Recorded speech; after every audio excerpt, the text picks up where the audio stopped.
Bienvenidos.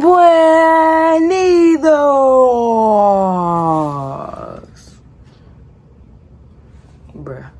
Assalamu waramatulihi wabarakatu. Hey guys, it's day 28. Aren't we glad to be here? And it's day 28. We only have maybe 1 or 2 days left because we don't even know if we're fasting a full 30 days. But inshallah, I hope we are. But yeah, I don't have too much time to cut it up because we're soon about to go to the Heyooo, the prayer at 2 a.m. and it's like 12:16 right now. So let's get started. I got my notebook. Chief of Banu Nadir trying to kill the Prophet Muhammad S.A.W. and conspiring with Abu Sufyan. So boom, now the spread of Islam was gaining more and more followers. This was a setback for Jews because war was going on as well. So they wasn't really getting the attention that they wanted. So they started becoming envious of their success.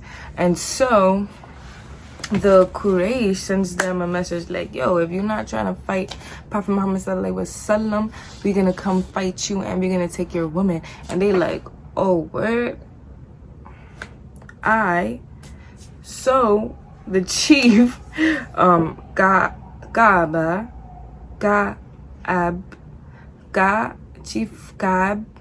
Chief Ka'ab, IBN Ashraf of Banu Nadir, he hits up Abu Sufyan to talk about their plans, whatever.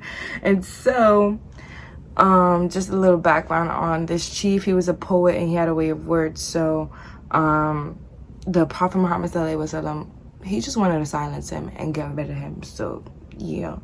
And he told his companions that.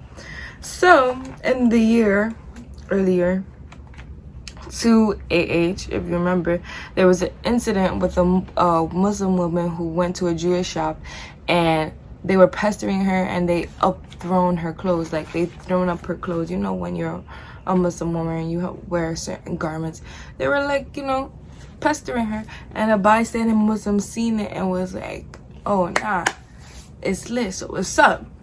So what's up? So he like, so what's up? And then he actually, so what's up? Like, he killed him. Like, it was done dizzy. Like, my son was not alive anymore. So then the Jews was not jacking it and they killed him. So it was like blood for blood, right? And so Prophet Muhammad S.A.W was like, so what's up with that? And the Jews was like, oh, we are not the Quraysh. If you want a battle, we could show you it. And it's like, bro, we just asked you what happened. Like, you really had to do all of that. But that's cool, whatever. So, boom. Then the Prophet Muhammad S.A.W, he bans them. Because that's not the only situation that happened between, you know, them. It was just a number of series of events. You know, when you have that certain thing that is like, yep, that'll do it. That was that. Tribe Banu Kinaka. And remember that Kinakwa. And remember that was the tribe that was the most popular one, like the strongest one out of the Jewish people, and he got rid of them. So the Banu Nadir, when they hear of this, they get tight, like they're not jacking it. So it's adding more fuel to the fire. So then they try to lure the prophet inside their little fortress so they could have a talk, but they wanted to kill him. And so the Prophet Muhammad S.A.W gotta be quicker than that. He like, nah, I'm good, we could talk out here. So while they're talking out here, there's a guy inside the fortress trying to climb up with a boulder to throw on Prophet Muhammad S.A.W head to kill him, bro. But before they could even succeed, he dipped because he knew what was up. So boom, now the treaty was broken. Like, they don't got no treaty no more. The Jewish can eat it up because they just not giving. Like, they're liars and they're mad sneaky. Like, I'm not jacking them in this story. So boom, he gives them 10 days to leave Medina, but they not trying to leave. So they they wasn't trying to leave. So they ended up staying for 15 days and eventually they left. They took everything movable, except for the weapons. They destroyed their homes because they didn't want Muslims staying there. So they was like, oh, you want to kick me out? You're not having my home. I built this my damn self. So they destroyed the homes, and then they left Medina. They was singing and beating on their drums because it was like a way for them to show like, we don't care, we're gonna come back and we're gonna body ya. But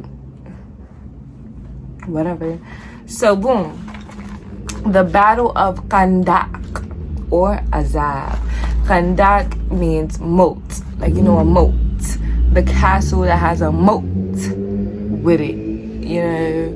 It's that little space, like between the stream of water and then there's land, and then yeah, know what I'm talking about.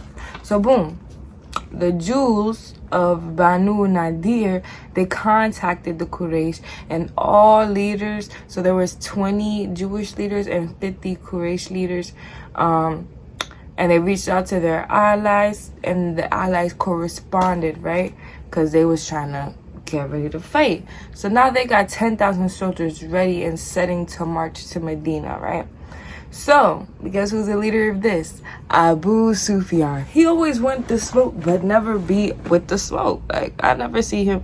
You know what, let me be quiet because we might just see him. So boom, y'all already know Prophet Muhammad S.A.W, he finds out about this. So then he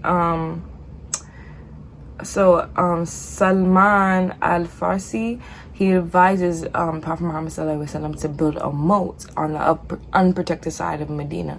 So it's harder for them to, you know, try to attack them.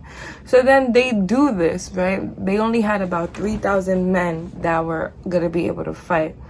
And so they split this group up in 10, well, yeah.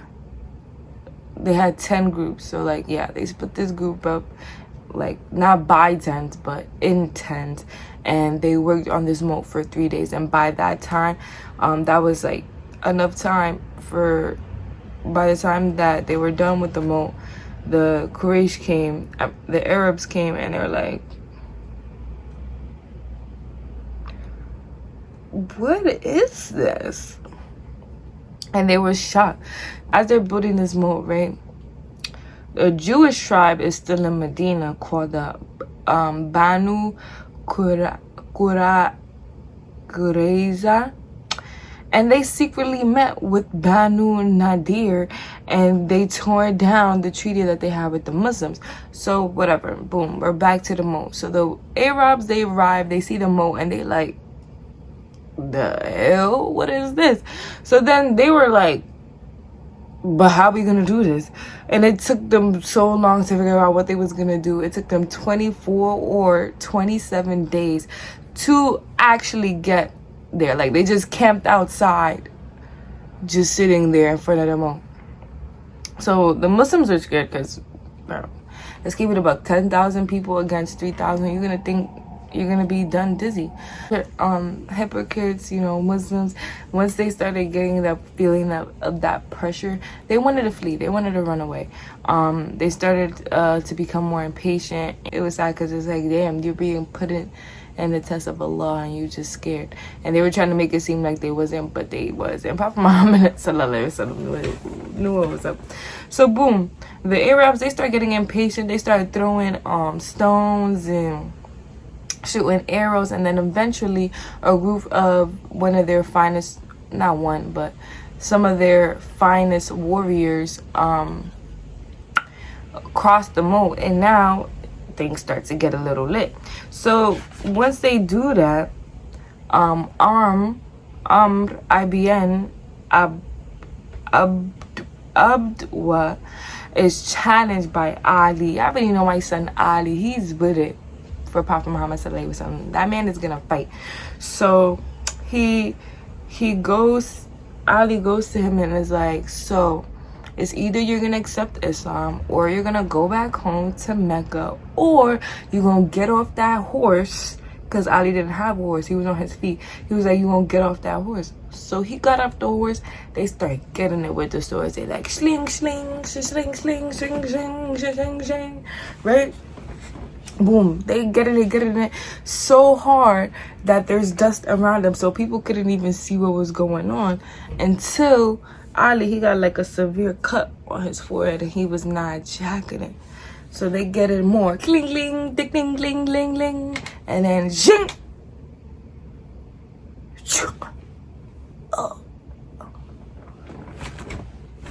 Arm dies. So dies, and once the people see this, like the Quraysh, they're like, oh nah, we gotta go. So they start fleeing, and except for somebody named Nafwil.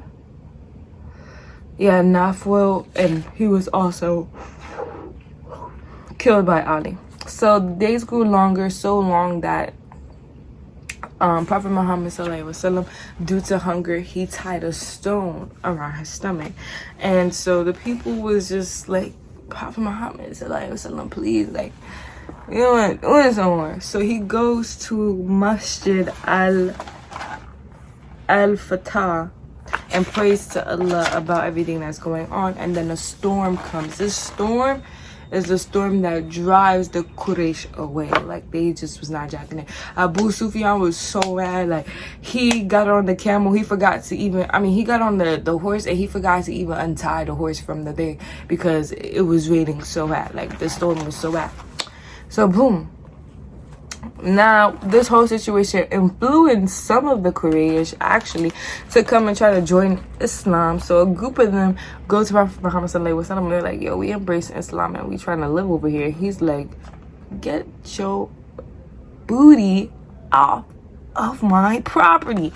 So he kicks him out. And then more groups come to him. A tribe, Ashja, and a tribe nearby them heard their conversation about, you know, Islam and embracing it, and they then brought 1,000 men to the table, alhamdulillah, and they joined Islam and accepted it. So boom, now we're going back to the Banu Qurayza. It's time for them to go, them sneaky people, bro. So they become a menace to Medina society, and they try to attack where Muslim women and kids are staying at for safety, bro. Like, why is you doing that? Like, you're really a loser.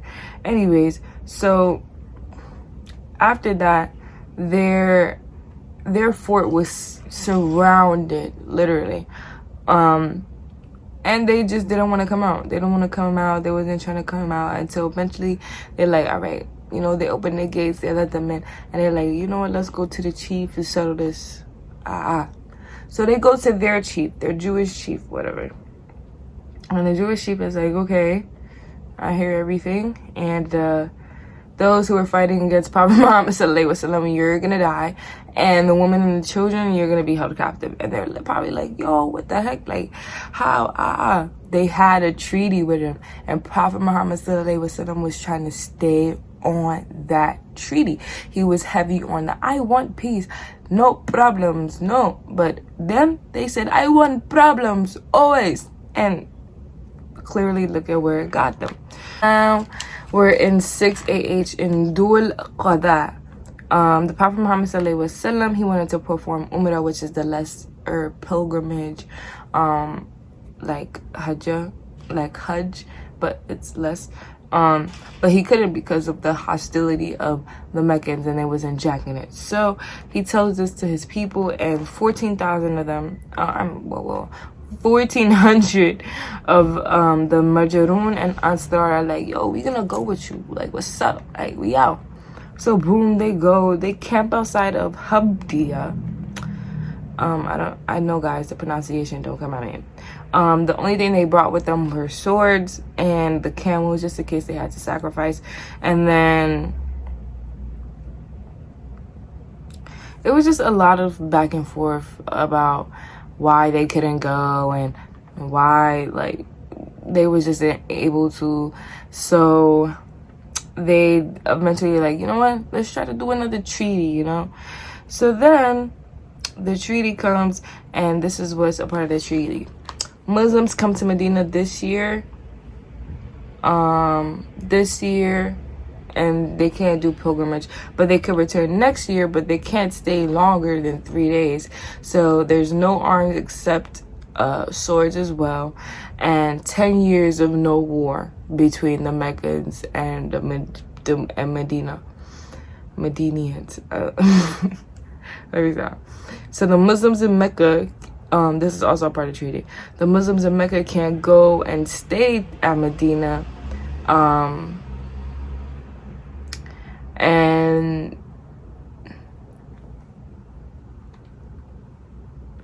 but any Muslim can go to Mecca without permission from their clan. Those in Mecca, you cannot stay in Medina, and if you're in Medina and you want to go back to stay in Mecca, you cannot return back. And we're gonna end right here, guys. Thank you guys so much for tuning in. Day 28 is complete. Thank y'all so much for tuning in. You already know the dealio. If you're not subscribed to my channel, subscribe, like, comment, and share my videos. Open the description box down below, and don't forget to turn on those post notifications so you could get more notifications of when I post. Thank you guys so much for absolutely everything. May Allah accept your fast, du'as, and prayers for this whole month. I really appreciate y'all. This time is going by fast. I really hope I finish the story of Prophet Muhammad S.A.W. before the end of Ramadan. Thank you guys once again. I really appreciate y'all. I love y'all, and I'ma see y'all when I see y'all later.